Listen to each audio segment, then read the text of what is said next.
So student, अभी हम लोग बात करेंगे mode of transmission of infectious disease, मतलब कि हाउ इन्फेक्शियस डिजीज़ है ना transmit from an infected person to a healthy person.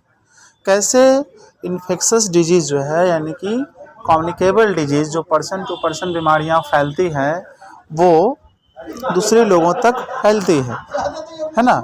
So mode of transmission of infectious disease, तो कोई भी इन्फेक्शियस डिजीज़ जो एक पर्सन से दूसरे पर्सन को फिर नेक्स्ट कैसे फैलती है, वो डायरेक्ट ट्रांसमिशन और इनडायरेक्ट ट्रांसमिशन, दो ऐसे मेथड हैं जिसके ज़रिए वो बीमारी फैलती है बच्चों। ठीक है, तो सबसे पहले डायरेक्ट ट्रांसमिशन में क्या देखेंगे, कैसे फैलेगी। डायरेक्ट ट्रांसमिशन का मतलब contact with N infected person. हम किसी को कोई इन्फेक्शियस डिजीज़ है उसके संपर्क में चले गए, उसके हम टच में चले गए, ठीक है, तो वहाँ से फैल जाएगी। ठीक है, वहाँ से फैल जाएगी। सेकेंड, इसीलिए इन्फेक्शियस डिजीज़ को हम लोग है ना कॉन्टेजियस डिजीज़ भी बोलते हैं। डैट मीन्स कि कॉन्टैक्ट में जाने पे ही बीमारी फैल जाएगी, जैसे चिकन पॉक्स, जैसे measles, small pox. Droplet infection, जैसे हम ये कैसे होगा भाई, कोई स्नीजिंग कर रहा है, छींक रहा है, कोई किसी को इन्फेक्शियस डिजीज़ है, वो छींका, कफिंग, खांसा, स्पिटिंग, उसने थूक फेंकी, है ना, तो ऐसे कंडीशन में सामने जो व्यक्ति होगा, जो पास में होगा, उसको बीमारी हो जाएगी।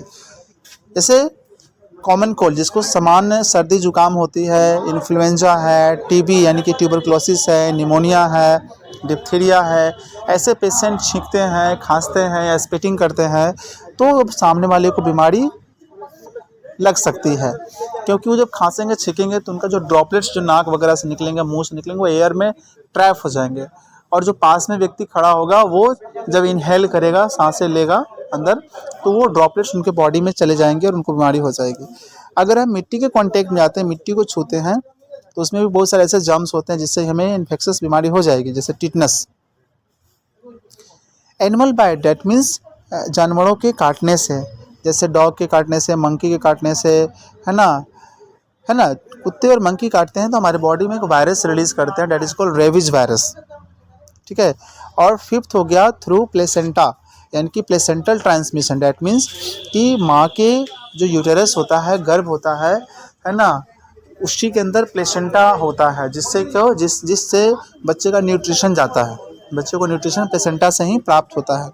ठीक है, तो अगर कोई बच्चा माँ के गर्भ में है, प्लेसेंटा से जुड़ा हुआ है, ठीक है ना, तो प्लेसेंटा से भी माँ को, प्लेसेंटा से अगर माँ को कोई इन्फेक्शियस डिजीज़ है तो इन्फेक्शियस डिजीज़ माँ से बच्चे में आ जाएगा, किसके जरिए, प्लेसेंटा के जरिए। This is called placental transmission. जैसे एड्स, माँ को एड्स है तो बच्चे को हो जाएगा।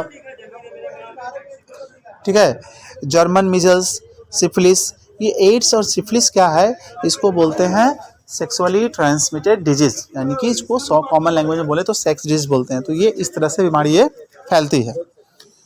तो थ्रू प्लेसेंटल बहुत सारी बीमारियां फैलेगी, मदर टू चाइल्ड। ठीक है बच्चों, तो this method we are discussing that we call transmission, direct transmission of disease. Okay, now we will discuss indirect transmission of disease. मतलब अब कुछ ऐसे भी डिजीज होती है जिसमें हमको डायरेक्टली तो बीमारी हमें नहीं लगती है, इनडायरेक्टली वो हमें बीमारी लग जाती है, लाइक थ्रू कैरियर और वेक्टर। कुछ ऐसे कैरियर होते हैं, बीमारी को ढोकर लाते हैं हमारे बॉडी में, है ना, उनको कैरियर बोलिए या वेक्टर बोलिए। जैसे फीमेल एनोफेलिस, महिला एक मच्छर है, ये एक मादा मच्छर है फीमेल एनोफेलिस, जिससे मलेरिया होता है। हाउस फ्लाई, घर के जो मक्खियाँ होती है, उससे कॉलरा होता है, कॉलरा, टाइफाइड, डाइसेंट्री। ठीक है, और इसके बाद ह्यूमन लाउस। ठीक है, ह्यूमन लाउस जो होते हैं वो टाइफस हो जाएगा, क्यूलिक्स मच्छर से फाइलेरिया हो जाता है। बच्चों पता करो, कमेंट बॉक्स में लिखो कि ह्यूमन लाउस क्या है। ठीक है, हवा के जरिए भी बीमारियां फैलती है, तो हवा के जरिए जो बीमारियां फैलती है that is called airborne disease. ठीक है, उसको क्या बोलेंगे हम लोग, एयरबोर्न डिजीज। तो हवा के जरिए, धूलकण के जरिए, ड्रॉपलेट्स जो नाक वगैरह से छींकते हैं तो ड्रॉपलेट्स हवा में फंस जाती है, उसके जरिए बीमारियां भी फैलती है बच्चों।